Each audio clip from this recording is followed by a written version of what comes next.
di urang mah ge kelompok aspek Cianjuran aya jelema anti speaker lantaran speaker ieu ti Kangjeng Nabina baka speaker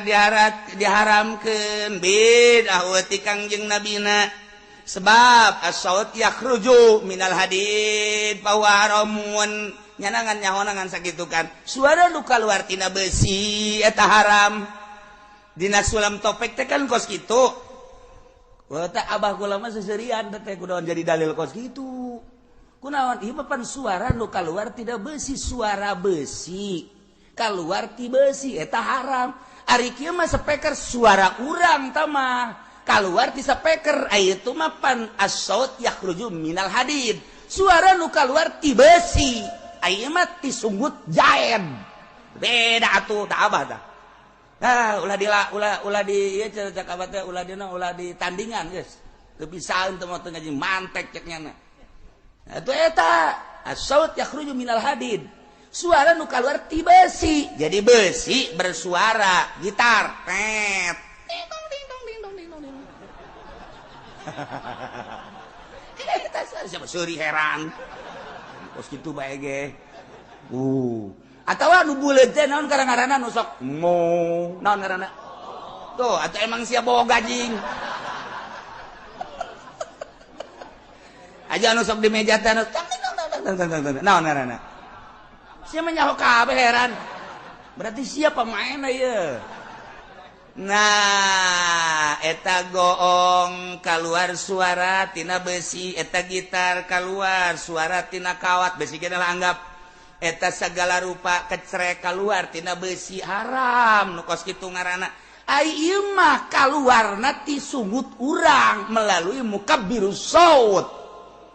geus dipermasalahkeun ieu mah kejadian papanjangan kitu moal aya eureun-eureunna geus ditandingan ku kumaha geus dibasul masailkeun di NU geus dielehkeun nyana tetep bae nyana ngaharamkeun ieu mah keur carita kajeun heula ayalah sakelompok model kos kitu moal anggeus-anggeus ngabahas speaker mah ieu mah keur carita nyana ku gara-gara ngaharamkeun speaker lantaran ieu bid'ah maka ketika di masjid aya speakeran haramlah asup ka masjid salat di dinya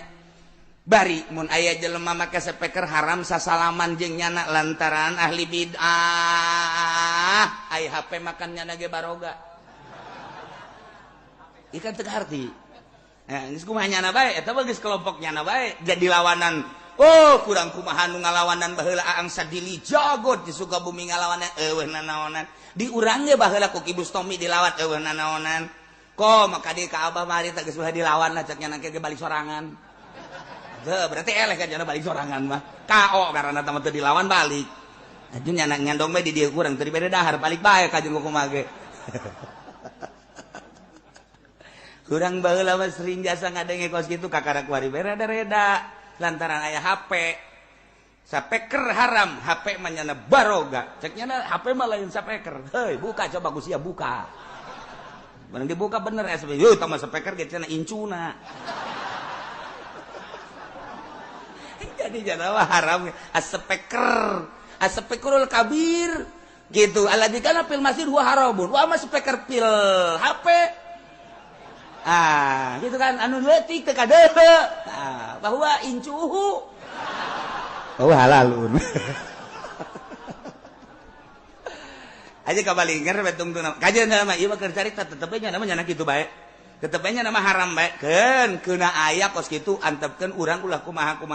nyana ngaharamkeun sasalaman jeung urang ai kuat mah nyana masalah urang mah henteu jeung urang mah boga aturan nu haram sasalaman mah ahli bid'ah dina akidah anu nyieun aturan-aturan Islam anu nyieun aturan syariat di luar ketentuan syariat eta lah ahli bid'ah nu mantak urang lamun ngaji Idul Makiyah kapan dijelaskeun bid'ah teh aya sabaraha macam aya bid'ah hasanah bid'ah qabihah dan lain-lain sebagainya eta geus urang bagian urang ahli sunnah wal jamaah nya da ahli sunnah wal jamaah dibaca Idul Makiyah balik deui haram bae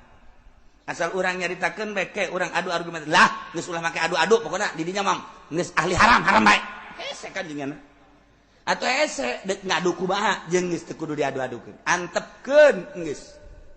ieu mah keur carita sekelompok aspek ngaramkeun salat anu aya speakeran ketika jelema make speaker nyana ngaharamkeun sasalaman jeung nu sok make speaker. Nah iya kan di luar aturan syariat. Ya syariat mah lain kos kitu atuh. Ye, deuleuh di Masjidil Haram kurang kumaha jarago ngaji di Mesir, jarago ngaji. Jarago ngaji ulah disangkan teh jarago datang ke ayeuna ge di Mesir teh jarago ngaji. Lain lalaga di Suriah batur babasikeun ngararang kitab kaluaran ti Turki. Kuari lamun di Yaman aya anu nyarahan bugiah 4 jilid ngan encan berkembang bae di urang. Berarti kan jago jasa ngaji make speaker. Anu marake speaker teu nyahoeun kalimah-kalimah acan nu haram speaker. Teu jahoeun kalimah-kalimah acan. Li kumaha atuh? Li kumaha atuh coba ayo. Iya teh sejanya ngajina ulah ngaji kan nu make speaker sedengkeun nu palinter nu marake speaker. Nu kurang nu teu make speaker mah barodo ajian ku sia jelema bodoh datang ka mana sia cak kituna bae ketika anu marake speaker mah jagaragah ngajina alat tadi aji ti mimiti isa guzi mantekna sunna munarok datang ka samsiah diaraji kabeh kemudian atuh bilagahna ge ti mimiti oh di urang nyaho datang ka nu teu nyaho diaraji kabeh jarago padkeun berarti ajar usul fikihna ge jarago ketika tek adu jeung aspek nyana mah lah teu kudu ngadu emang dirinya mah lain naon emang make bae beuki mah beuki bae sih kok gitu sih munazarah sih gitu lain itu berarti teu nyahoeun ilmu munazarah nyana nah nyana mah ngajina kanu teu make speaker sakikituna bae mantak terus bae sakikitu kelompok kecil iman deuk lain deuk jaritakeun mengisolir atau mendiskreditkan lain deuk jaritakeun ayalah kelompok model kos kitu lain bugo tetep